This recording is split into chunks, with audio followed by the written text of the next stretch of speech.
வணக்கம், நான் பிரீத்தி கணேஷ். இன்னைக்கு நம்ம பார்க்க போகிறது சிக்கன் 65. பேசிக்காக சிக்கன் 65 பொரிக்கிறதுக்கு நம்மளோட யூனிக் நான்வெஜ் மசாலா வச்சு நம்ம வந்து இந்த 65-ஐ பெரட்டி பொரிக்க போகிறோம். இது ஆக்சுவலாக நம்ம வந்து 65 வந்து ஒரு 1/2 கிலோ எடுத்திருக்கோம். இதில் வந்து ஒரு 2 to 3 ஸ்பூன் தேவைப்படும். தேவைக்கேற்ப நம்ம டேஸ்ட் பண்ணி போட்டுக்கிடுவோம். இஞ்சி பூண்டு பேஸ்ட்டு, உப்பு, அவ்வளோதான். இந்த 4 இன்க்ரீடியன்ட் தான். உங்களுக்கு வந்து ஒட்டாது, பிரியாது, எண்ணெயிலேருந்து எதுவுமே வராது. இப்போ நான் உங்களுக்கு வந்து இதை கலக்கி காமிக்கிறேன். முதல்ல சிக்கனை போட்டுக்கலாம். இப்போ இது பெனஞ்சிட்டோம். டேஸ்ட் பண்ணி பார்த்ததுல கொஞ்சம் கம்மியாக இருக்கிற மாதிரி இருக்குது பொடி. ஸோ இன்னும் 1 ஸ்பூன் போட்டுக்கிறேன்.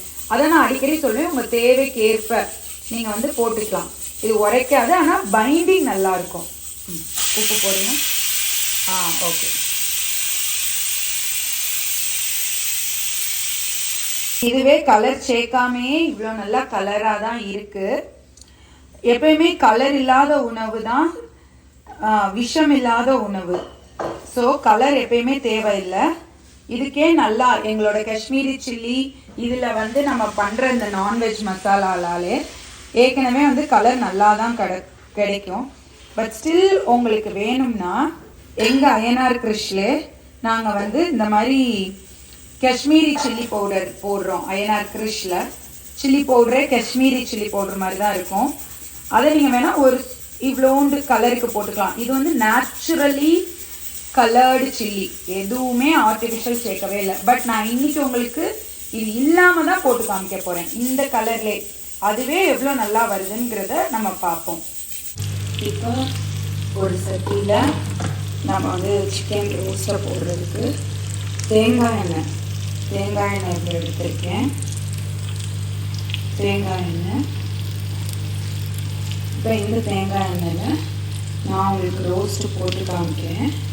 இப்படி நம்ம ஆல்ரெடி இது பண்ணி வச்சுருக்கிற ரோஸ்ட்டு எப்படி வந்து அது வந்து எந்த ஒரு இதுவும் பிரியாமல் எப்படி வருதுங்கிறத காமிக்கிறேன்.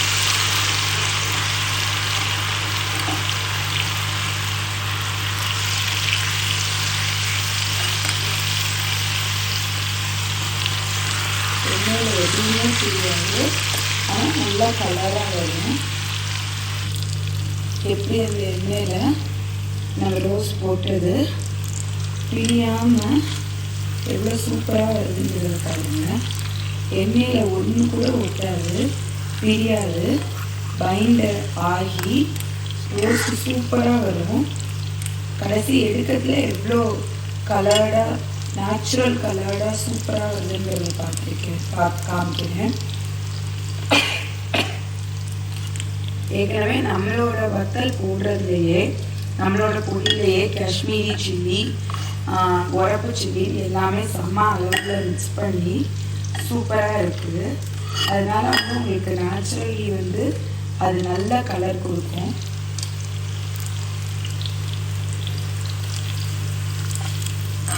உங்களுக்கு ஃபுல்லாக முடிச்சுட்டு நான் திருப்பி காமிக்கிறேன்.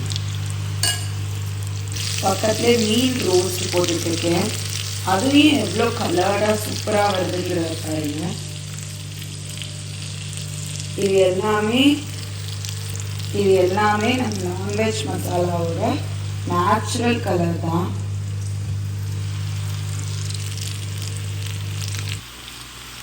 பாருங்க, நேச்சுரலி அது எவ்வளோ நல்லா கலர் கொடுத்து பைண்ட் ஆக ஆரம்பிக்குதுங்க.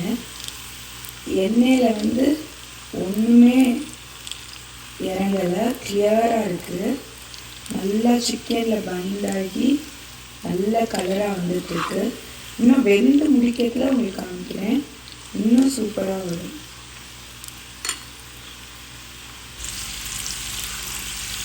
பாருங்கள், நேச்சுரலி எவ்வளோ கலராக சூப்பராக வந்துருக்குங்க.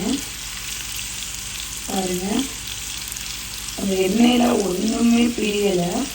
நம்ம நான்வெஜ் மசாலாவோட ஸ்பெஷாலிட்டியே அதுதான். யூனிக் நான்வெஜ்ஜில் எந்த ரெசிபியோ எதுவுமே பிரியாது. ஏன்னா நம்ம ஆட் பண்ணுற கருவேப்பிலை, மல்லிச்செடி, புதினா அதோட எஃபெக்ட்டு தான் அது நல்லா பைண்ட் பண்ணி சூப்பராக கொண்டு வரும்.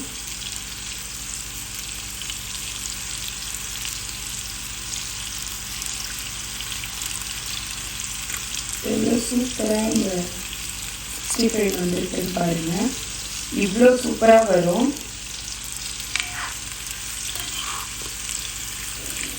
ஃபைனல் ரிசல்ட் ஆஃப் த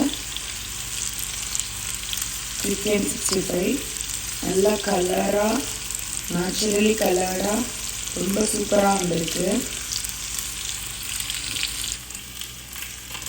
எவ்வளோ சூப்பராக 65 பொரிஞ்சு வந்துருச்சுன்னு பாருங்கள். எந்த ஒரு மசாலாவும் பிரியாமல் நேச்சுரலி நல்ல கலரில் நம்ம 65 சூப்பராக வந்திருக்கு. இங்கே பாருங்கள். ப்ளஸ் இதில் காமிக்கிறேன் உங்களுக்கு பாருங்கள். அந்த மசாலா வந்து நேச்சுரலியே பைண்டிங் எதுவும் இதாகாமல் ஆயில் எவ்வளோ கிளியராக இருக்குன்னு.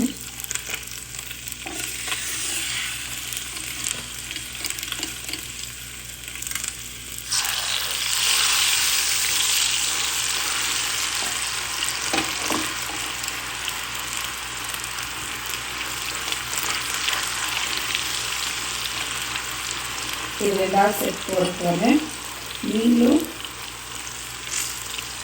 போட்டு பார்த்துட்டு எப்படி இருக்குங்கிறத எனக்கு சொல்லுங்கள்.